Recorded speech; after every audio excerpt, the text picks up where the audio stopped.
Para la mañana de este miércoles 4 de mayo de 2022, estaban convocados 5 integrantes del Consejo de Administración Legislativa, el CAL, a una reunión con la presidenta de la Asamblea Nacional, Guadalupe Llori.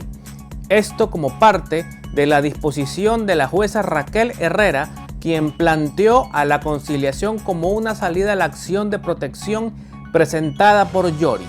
No obstante, ninguno de los asambleístas asistió a este llamado. Al respecto, la presidenta del Legislativo sostuvo que con esta ausencia se les acaba de caer la careta y aseguró que lo que ellos quieren es la destitución ilegal de la presidenta de la Asamblea y con ello apoderarse de todos los poderes del Estado. Por otra parte, los legisladores Darwin Pereira, Ronnie Aliaga y Virgilio Saquicela pidieron reprogramar la sesión de conciliación con Guadalupe Llori, pero ella no los atendió. Acudieron al CAL con sus reclamos para presentar por ventanillas una carta a la presidenta para reprogramar la sesión de conciliación para el jueves 5 de mayo. La Comisión de Fiscalización resolvió archivar el pedido de juicio político al Procurador General del Estado, Íñigo Salvador, este martes 3 de mayo de 2022, después de que la solicitud fuera retirada por el bloque UNES. La decisión se tomó con 6 votos a favor de los legisladores Combs Córdoba, Gabriela Molina y Roberto Cuero, de UNES, Soledad Diab, del PSC, Bruno Segovia, ex Pachacutic, y el independiente Marco Troya. El presidente de la comisión, Fernando Villavicencio, se abstuvo, mientras la vicepresidenta Ana Belén Cordero y el independiente Pedro Velasco votaron en contra. La moción fue presentada por Molina con miras a que se priorice el pedido de interpelación al Consejo de Participación Ciudadana y Control Social. Cordero manifestó que se impuso la fuerza de los votos después de que no prosperó su propuesta de que pidiera al Consejo de Administración de la Legislatura que certifique la solicitud. Villavicencio explicó que este era el último día de plazo que tenían para una resolución, después de la resolución aprobada por el Pleno la semana pasada. Molina insistió en que lo que procedía era el archivo, una vez que su coediario Fernidán Álvarez retiró el pedido. A Salvador se lo acusa de incumplir funciones, entre ellas en la defensa del Estado frente a arbitrajes internacionales. El presidente Guillermo Lasso firmó este 3 de mayo del 2022 el decreto ejecutivo 412, con el que se crea la Secretaría Anticorrupción. Será liderada por Luis Verde Soto. El gobierno asegura que cuenta con una estrategia de combate elaborada con apoyo de organizaciones internacionales. Como presidente, mi deber y obligación es luchar contra la corrupción. He firmado el decreto ejecutivo 412 que crea la Secretaría de Política Pública Anticorrupción y estará bajo el liderazgo de Luis Verde Soto, a quien auguro el mayor de los éxitos en sus funciones, publicó el mandatario en su cuenta de Twitter. Con el decreto 413 se cesa en funciones a Verde Soto como consejero de gobierno y se le designa como nuevo secretario anticorrupción. La nueva institución tendrá una oficina técnica en el Palacio de Carondelet y contará con una estrategia anticorrupción. La Secretaría se encargará de la coordinación, gestión, seguimiento y evaluación de la implementación de la política de la integridad pública y anticorrupción. Se le designan 10 atribuciones, entre ellas la de diseñar un sistema nacional de integridad pública y anticorrupción en el sector público. La investigación a Guadalupe Llori de Pachacutic arranca en la Asamblea Nacional. La presidenta del Parlamento tendrá 10 días de plazo para presentar sus pruebas de descargo frente a la denuncia presentada en su contra por el socialcristiano Esteban Torres. Así, la investigación a Yori empezó. La comisión encargada de sustanciar la investigación a Yori mantuvo este martes 3 de mayo del 2022 su segunda sesión. Lo hizo para abocar conocimiento de la solicitud que fue calificada por el Consejo de Administración de la Legislatura, el CAL, el 11 de abril pasado. El siguiente paso será la notificación tanto a Yori como a Torres para que presenten sus pruebas de cargo y descargo. Según los comisionados, esto se dará inmediatamente, aunque la ley les da 3 días de plazo para hacerlo. A Torres le corresponde presentar los documentos en los que se basa para señalar a Yori por un supuesto incumplimiento de funciones. Una de las causales alude a no haber dado paso a la apelación a la presidencia por 2 ocasiones. Por otra parte, se le responsabiliza de exceder los plazos legales para la reinstalación de las sesiones del Pleno, algo que mantuvo paralizadas las actividades por más de 2 meses, debido a fallidos intentos de UNES y el Partido Social Cristiano por evaluarla. El artículo 166 de la ley legislativa estipula que, para la práctica de la prueba, tanto la parte denunciante como denunciada serán recibidas en audiencia y que no se admitirá ninguna prueba que vulnere sus derechos fundamentales o haya sido obtenida mediante mecanismos ilegales. La norma agrega que, en caso de no comparecencia, se seguirá el proceso de destitución en rebeldía. La comisión tiene de plazo hasta el 31 de mayo para entregar un informe que no tiene carácter de vinculante para el Pleno. Una destitución dependerá de 70 votos. El excontralor Carlos Pollitt se defenderá en libertad desde este lunes 3 de mayo, después de que una jueza de Florida aceptara la propuesta de fianza de 14 millones. De esta forma, Carlos Pollitt saldrá de la cárcel. En un inicio, la fianza de Pollitt debía pagar para salir de prisión 18 millones de dólares. En abril, el excontralor pidió que ese monto sea rebajado a 11 millones, pero esta solicitud fue negada. Para garantizar que Pollitt se presente ante el juzgado, deberá portar un grillete electrónico, arresto domiciliario, restricciones de visitas y la entrega de su pasaporte y documentos de viaje. Tras esas medidas, se garantiza que Carlos Pollitt saldrá de la cárcel. Pollitt tiene una sentencia ejecutoriada en el país de 6 años de cárcel por el delito de concusión. Esa condena se ratificó en la Corte Nacional de Justicia en diciembre del 2020. Tras el volcamiento de un camión que trasladaba a militares, 16 uniformados resultaron heridos y 2 de ellos están graves en una clínica privada de Guayaquil. Por su parte, las autoridades investigan quién sería el causante del accidente, mientras que el Ministerio de Defensa ofreció todo el apoyo para los uniformados. El abogado defensor del conductor del vehículo negro afirma que su cliente circulaba por la vía preferencial.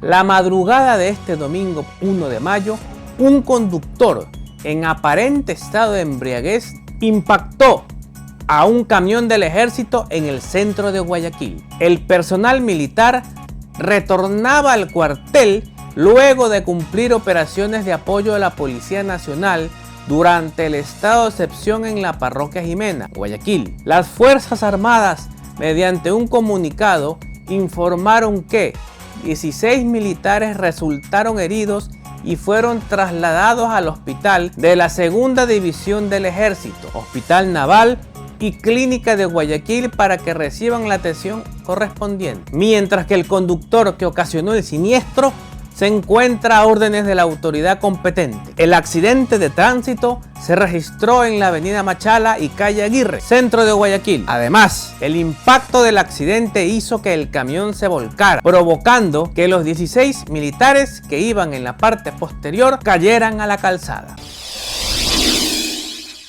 La Fiscalía General del Estado informó de la prisión preventiva que se dictó en contra del hombre sospechoso de la violación a una adolescente en el transporte escolar que se dirigía hacia la institución educativa donde estudiaba la menor. La detención de Darwin Clever JF se ejecutó tras la agresión sexual que había cometido en contra de la menor mientras la trasladaba hacia su colegio. El trabajo, coordinado con la Unidad Nacional de Investigaciones contra la Integridad Sexual y el bloque de búsqueda de la Policía Nacional, permitió localizar al procesado en el cantón Lago Agrio, en Sucumbío. Tras su captura, fue trasladado hacia Quito, donde la madrugada de este miércoles 4 de mayo se desarrolló la audiencia de formulación de cargos. Desde el miércoles 4 de mayo, la Agencia de Tránsito y Movilidad ATM iniciará la entrega de 7.507 placas para motos en Guayaquil. El proceso se realizará de acuerdo al cronograma vigente. Para un retiro de placas ordenado, los usuarios podrán acercarse a las dependencias ubicadas en la avenida Narcisa de Jesús o el centro de matriculación de la vía Daule. El requisito indispensable es la matrícula original del vehículo. El cronograma es el siguiente: lunes, placas terminadas en 1 y 2, martes, placas terminadas en 3 y 4, miércoles, placas terminadas en 5 y 6, jueves, placas terminadas en 7 y 8, viernes, placas terminadas en 0. La ATM informó que la Agencia Nacional de Tránsito tenía un retraso con la ciudad de Guayaquil de 46.850 placas de identificación vehicular. De estas se han recibido un total de 23.850 placas correspondientes al año 2021. Continúa pendiente la entrega de 23.000 placas de identificación vehicular correspondientes a lo asignado a lo que va del año 2022. La tarde del martes 3 de mayo del 2022 se registró una persecución a 3 sospechosos de robos en la vía Daule, en Guayaquil. Las imágenes captadas en cámara de seguridad se observa el momento en el que un patrullero de la Policía Nacional impacta en la parte trasera de una motocicleta en la que aparentemente huyen 3 hombres. En primera instancia, los 3 ciudadanos pierden el control de la motocicleta y 2 salen corriendo, mientras que uno de ellos quedó sin poder levantarse de la calzada. Luego del primer impacto, la persecución continúa detrás de 2 sospechosos que corren y tratan de evitar ser aprehendidos. El video culmina con la imagen de la captura de 7 sospechosos del delito de robo a mano armada que se cometían en Guayaquil. El coronel Ángel Maldonado explicó que recibieron una alerta de robo en proceso en el distrito Pascuales a través del ECU 911 y que la policía ejecutó el operativo, logrando dar con el paradero de los sospechosos. En poder de los ciudadanos se encontraron 3 pistolas con sus respectivas municiones, una subametralladora, 2 revólveres, dinero en efectivo, 2 motocicletas y 2 radios de marca Motorola.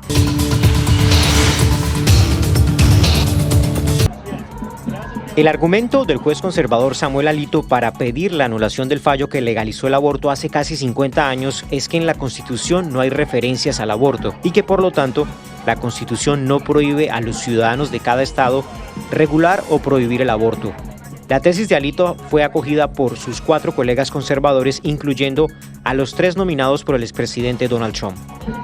El presidente de la Corte Suprema, el juez John Roberts, rechazó la filtración de un documento que deja ver las posturas de los jueces sobre la posibilidad de revocar el derecho al aborto. Esta fue una violación singular y atroz de esa confianza que es una afrenta al tribunal y a la comunidad de servidores públicos que trabajan aquí.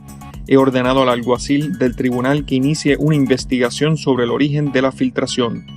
El presidente de Estados Unidos, Joe Biden, manifestó que si los argumentos de la mayoría de los jueces de la Corte se mantienen y se desmonta el derecho al aborto, podría ocurrir lo mismo con otros derechos relacionados con las decisiones de la vida privada de las personas. Todo un abanico de derechos están en juego, toda una gama de derechos, y la idea de que estamos dejando que los estados tomen esas decisiones, las autoridades locales, sería un cambio fundamental en lo que hemos hecho. Una vez conocida la postura de los 5 magistrados de la Corte Suprema sobre la inclinación a abolir el derecho del aborto, diversas organizaciones llegaron a la Corte para protestar. Hemos visto a los estados en masa saliendo a prohibir el aborto. ¿Qué significa para las personas sobre el terreno? Aquellas personas que busquen un aborto tendrán más dificultades para encontrar un aborto seguro. Las mujeres que se oponen al aborto como un derecho consideran que inclusive se debería ir más allá y prohibir el aborto del todo a nivel federal. Cada estado va a poder decidir, y sabemos que estados como California van a decidir en poner leyes extremas a favor del aborto. En el Senado, el líder de los republicanos, Mitch McConnell, consideró la filtración del documento del borrador de sentencia como un acto de intimidación de los liberales hacia los magistrados. Están tratando de usar otra filtración para que la Corte se sienta menos segura y menos imparcial. En caso de que la Corte le ponga fin al derecho del aborto, la administración Biden no tiene las mayorías suficientes en el Senado para aprobar una legislación federal que proteja el derecho de las mujeres a elegir sobre el aborto. Estados Unidos y México adelantaron su agenda binacional en el tema migratorio, uno de los platos fuertes de la Cumbre de las Américas, de la que Estados Unidos será anfitrión en junio. La reunión de este martes en Washington entre los secretarios de Estado y Seguridad Nacional y el canciller mexicano buscaba alcanzar acuerdos en materia de seguridad fronteriza. El funcionario mexicano lo resumió en un tuit.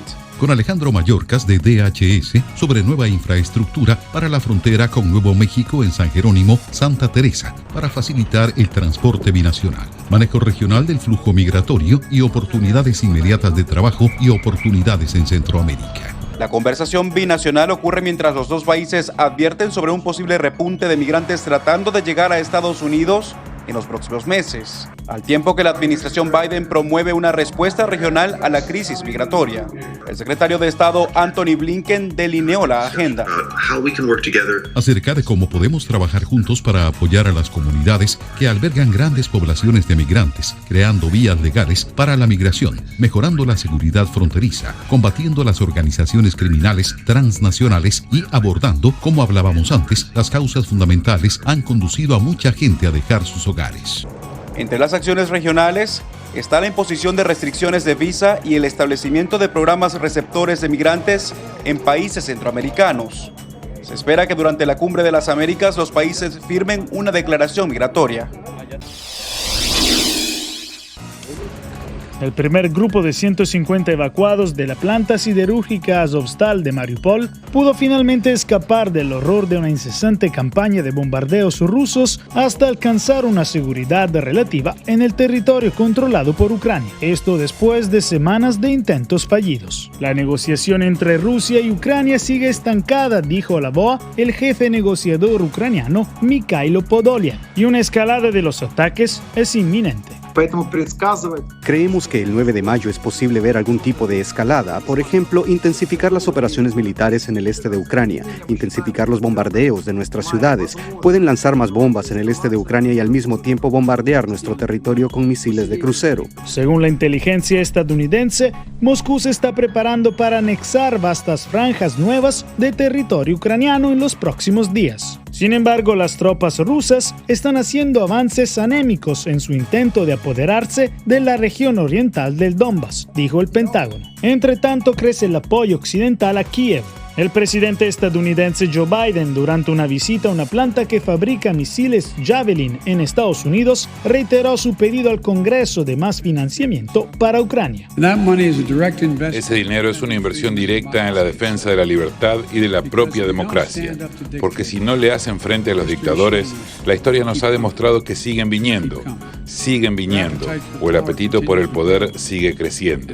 Refiriéndose al posible envío de más armas a Ucrania, el presidente ruso Vladimir Putin pidió a Occidente no hacerlo, al alegar que contribuyen a atrocidades. Sin mejora se actualizan los datos de libertad de prensa en el mundo, según evidencia un mapa actualizado año a año por Reporteros Sin Fronteras. 51 países serán identificados en 2021 con entornos difíciles. La cifra se redujo a 42 este año, pero los países en situación muy grave aumentaron de 20 a 28 en el mismo periodo. En las sociedades democráticas, el desarrollo de medios de opinión al estilo de Fox News y la generalización de los circuitos de la desinformación, impulsada por las redes sociales, están provocando un aumento de las fracturas sociales. En el plano internacional, la asimetría que existe entre, por una parte, sociedades abiertas y por otra, regímenes despóticos que controlan a sus medios y sus plataformas mientras libran guerras de propaganda, debilita a las democracias. Una postura con la que concuerda el Comité para la Protección de Periodistas CPJ y que incluye a América Latina. Líderes por toda la región buscan controlar aún más la información y la narrativa dentro de sus propios países y también a través de la región para poder controlar lo que va pasando. Y que destaca, no son ajenos a la realidad actual de las naciones. Muchos países, por ejemplo, en este año que tienen elecciones nacionales,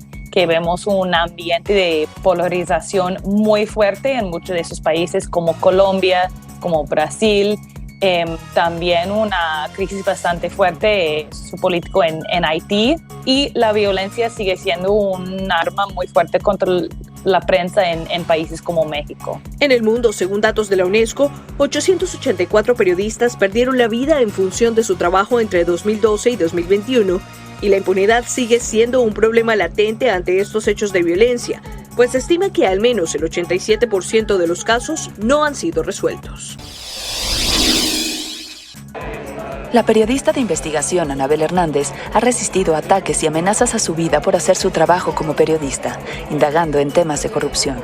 Desde 2014 vivo en un exilio involuntario. Con 8 periodistas asesinados en lo que va de 2022, las familias de las víctimas y los organismos internacionales dicen basta. La colusión de la delincuencia organizada, que ya se encuentra en casi todos los lugares, todos los estados en el país, con funcionarios públicos, más que nada al nivel municipal y al nivel estatal. La oficina del presidente Andrés Manuel López Obrador dijo a La Voz de América que se avanza en la erradicación de la impunidad en los crímenes contra periodistas. Pero los críticos dicen que la respuesta del gobierno no es lo suficientemente buena y a partir de ahí se llevó a cabo el Tribunal de los Pueblos sobre los asesinatos de periodistas. El tribunal está establecido por expertos legales y de derechos de los medios como una forma de impulsar la rendición de cuentas en los casos en todo el mundo. Uno de los casos es el de Miguel Ángel López Velasco, periodista veracruzano, asesinado junto a su esposa e hijo en 2011. A este periodista, a Miguel Ángel, lo asesinan con su mujer y su hijo. El tribunal no tiene poder para enjuiciar a nadie. Su meta es resaltar las circunstancias de los asesinatos y crear conciencia.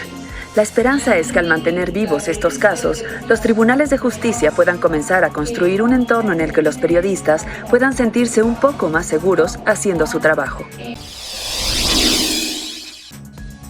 La meta es la regulación de herramientas de vigilancia bajo los estándares de la democracia y buscar la transparencia y responsabilidad de los que están en el poder. Así se lo propuso la UNESCO, tras discutir los grandes avances tecnológicos y cómo los periodistas son objetos de sofisticadas herramientas de espionaje. Hay herramientas como Pegasus que pueden manejar esto y meterse en los dispositivos de las personas. Este software espía ha sido usado en muchos países por fuera de cualquier marco legal. Pese a que en teoría estas tecnologías deberían ser controladas, los periodistas, en especial mujeres, son espiados sin su conocimiento, lo cual coarta su libertad y mina la confianza de las fuentes periodísticas. Las empresas que brindan estas herramientas nos dicen que solamente la están vendiendo a los estados para usos jurídicos y los estados nos dicen que lo usan solamente para vigilancia legal del delito y del terrorismo. Ahora nosotros sabemos, gracias a la investigación y a las publicaciones, que cientos de periodistas, defensores de los derechos humanos y activistas han sido víctimas de ello. Renovando su compromiso con la información libre e independiente, la UNESCO anunció que ya han empezado un programa de alfabetización digital con miras a proteger la libertad de prensa. Este año la Asociación de Periodistas de Bielorrusia fue honrada con el premio de la UNESCO Guillermo Cano. La UNESCO iniciará una serie de conversaciones para definir reglas comunes con la libertad de expresión y los derechos humanos y este próximo 23 de febrero presentará las conclusiones en una conferencia mundial. Nuevos datos sobre el COVID-19 se dieron a conocer este martes. Los Centros para el Control y Prevención de Enfermedades de Estados Unidos, la autoridad sanitaria, asegura que casi el 60% de los estadounidenses cuenta con anticuerpos producidos tras una infección. En diciembre se calculaba que el 34% de los estadounidenses tenían anticuerpos adquiridos por contagios. Tras el aumento de casos por Omicron, en febrero se estimó que la cifra ya había subido al 58%. Entre la falta de mantenimiento y la ausencia de insumos, los bioanalistas de Venezuela se ven en la necesidad de trabajar con lo poco que reciben para atender a los pacientes, señaló la presidenta de la Federación de Bioanalistas de Venezuela, Judith León. Ahorita no podemos nosotros garantizar el derecho que deben tener, que no es culpa de los profesionales de bioanálisis y de ninguno del sector de los profesionales que existen en ese establecimiento de salud. O sea, si no tenemos las dotaciones de insumos y materiales para las buenas prácticas profesionales y por supuesto con toda la vocación y amor que podamos tener dentro de esos centros, no podemos garantizarles nosotros desde el punto de vista como profesionales. La bioanalista María Cabrera, con más de 20 años de experiencia, aseveró que lastimosamente durante los últimos años lo que se ha visto es un retroceso y detalló que solo un 13% de los laboratorios clínicos públicos pueden someramente hacer algún examen. Si un paciente tiene una petición de exámenes realizada por su médico tratante, donde tiene una serie de parámetros clínicos, como es hematología, glicemia, urea, creatinina, transaminasa, por decir pruebas básicas, entonces tiene que ir laboratorio por laboratorio, hospital por hospital. Lo que sí es cierto es que en uno solo no va a conseguir la solución o la respuesta a todo lo que necesita. En contraposición, la recién nombrada ministra para la Salud, doctora Magali Gutiérrez Viña, aseguró que busca mejorar los niveles de coordinación para dotar de insumos y medicamentos necesarios a laboratorios y hospitales del país. Álvaro Algarra, Voz de América, Caracas. La tecnología en la industria agrícola está evolucionando rápidamente. Pronto los agricultores podrán lanzar un tractor sin conductor en el campo para que funcione las 24 horas del día, mientras lo controlan y monitorean de forma remota a través de una aplicación. Cuando se fundó este país, alrededor del 50% de los estadounidenses eran agricultores, ahora es menos del 1%. Se trata de darles herramientas para que sean más productivos. El nuevo tractor autónomo de la firma John Deere utiliza visión por computadora, inteligencia artificial y GPS para labrar y sembrar un campo sin parar. Pero, ¿estarán dispuestos los agricultores grandes y pequeños a confiar en los tractores autónomos para hacer el trabajo? Puedo verificar el nivel de combustible, puedo verificar la aplicación para ver cuánto campo queda. Las transmisiones de cámaras en vivo le permiten al agricultor una vista del campo en cualquier momento. Las semillas se plantan con precisión y la tecnología de ver y rociar herbicidas donde se necesitan. Ahorra dinero y beneficia al medio ambiente, según la compañía. Aunque para los granjeros la mayor ganancia es el tiempo. La gran diferencia entre lo que tengo actualmente con mi tractor con GPS y un tractor totalmente autónomo es principalmente el tiempo. Puedo cultivar más tierra y ser más eficiente gracias a todas estas mejoras tecnológicas. Los tractores autónomos John Deere estarán disponibles para los agricultores a finales de este año.